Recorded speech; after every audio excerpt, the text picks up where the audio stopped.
Daniel McDonald. Here in regards to that matter, sir. Excuse me. I'm here in regards to that matter. Okay, are you? You said I'm here. Who is I? Who are you? Living man. Well, if you're talking to me, I suppose you're living. I hope you're living, unless I'm assuming there's nothing funny. Who are you? My name's Roman, sir. Roman? Yes, sir. Oh, well, are you an attorney? Yes, sir. Well, unless you're an attorney, you don't need to represent Mr. Daniel McDonald. You can have a seat. You said Roman, Yes, sir. and you're not an attorney? Yes, sir. What's your relationship to Mr. McDonald? Depending. Are you representing Mr. McDonald? Yes. But you're not a member of the Florida Bar? Yes, sir. Are you a member of any state bar? Yes, sir. Did you go to law school? Yes, sir. So how are you representing Mr. McDonald? I would just like to ask some questions in regard to that matter, sir. You can answer my questions regarding that matter. What's your last name? McDonald. So your name is Roman McDonald? Yes, sir. And are you related to Daniel McDonald? I just go by Roman, sir. You just told me that. Are you related to Daniel McDonald?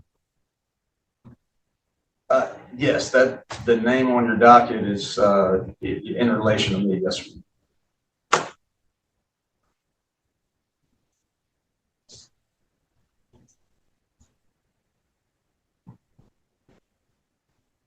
Well, you stood up, so I'm assuming it's in relation to you, but you're not, are you Daniel McDonald?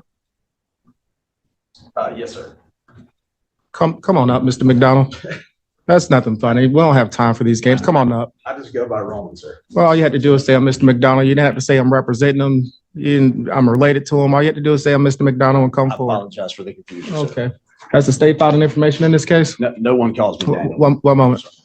Has the state filed an information in this case? Not this time, right? All right, Mr. McDonald, we will see you next month for an arraignment, November 12th at 9:30. Sir, I haven't entered any type of plea out of the. I know the state hasn't filed an information. It's not time for you to enter a plea. If the state decides to file an information, you can enter a plea at that time. Can I motion for dismissal right now based on procedural grounds? There's nothing to dismiss. The state hasn't filed an information. What are you dismissing? That I put in an affidavit and a demurrer, a motion to dismiss, and it hasn't been responded to. I think the state attorney has 15 days to respond to that motion, and they have not. A motion to dismiss what? The cases, the matter. The state hasn't filed an information. There's nothing to dismiss. There's nothing to respond to. If the state decides to file an information, you can renew your motion to dismiss. If you're going to represent yourself, Mr. McDonald, and if so, I'll ask you a few questions. But right now, the state hasn't filed an information, so we'll come back November 12th at 9:30, okay? Sir, I got two more questions if you don't mind. Yes, sir. Is there a verified claim against me? A verified claim? Yes. I'm assuming you're talking about an information. The state hasn't filed an information. That's under oath and is verified. Are there any orders? Can I be released to orders of the court? Were you arrested? Yes, You're not in jail? correct. You were released on orders of the court already. Is there anything additional orders of the court, or just waiting on the prosecutor to file additional information? Right. Not Before an anything additional else information. We're waiting on the prosecutor to decide whether or not they're going to file formal charges in the form of an information. If they do, you can enter your plea. And if you want to file a motion to dismiss, we'll set it for hearing. Is there any reason why they hadn't filed any already? That's none of my concern. They have a statutory period of time to file an information. And if that time comes or goes, we'll address it. But right now, they haven't filed an information.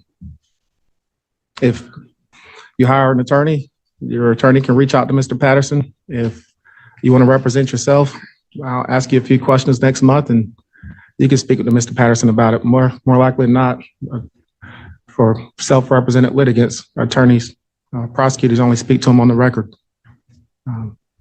So we'll come back next month at 9:30, okay? Sir, my only problem is I live 6 hours away.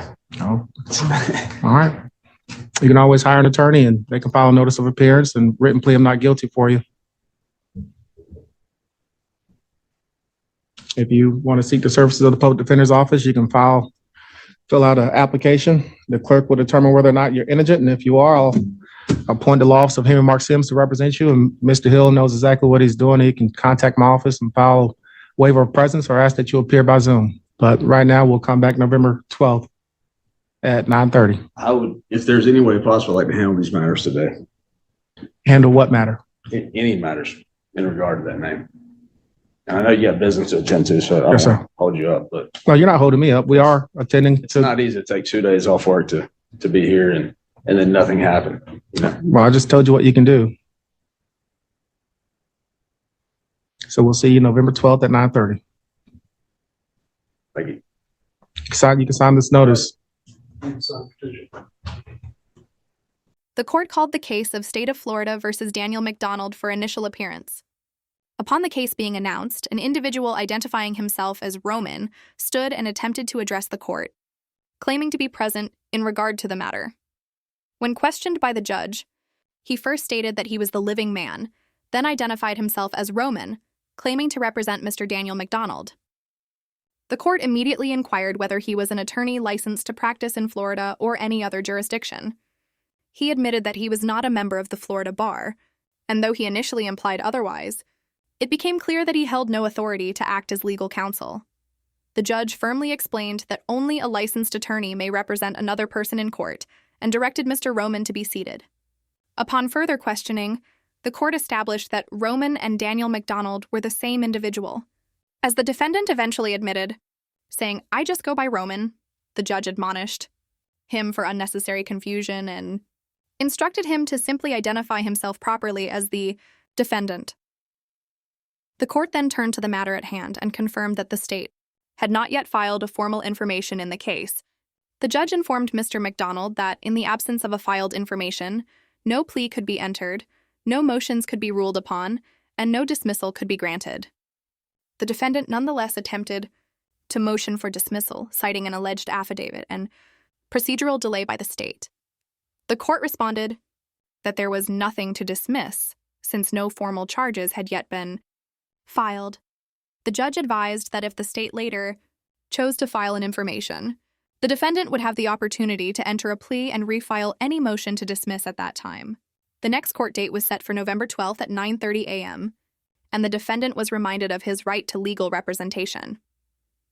Mr. McDonald continued with a series of procedural and quasi-legal questions, including whether there was a verified claim against him or any orders of the court affecting his liberty. The court explained that he had already been released on order of the court and that the matter was now awaiting prosecutorial review. When the defendant questioned the delay in filing charges, the judge clarified that it was entirely within the state's statutory timeframe and not the court's concern.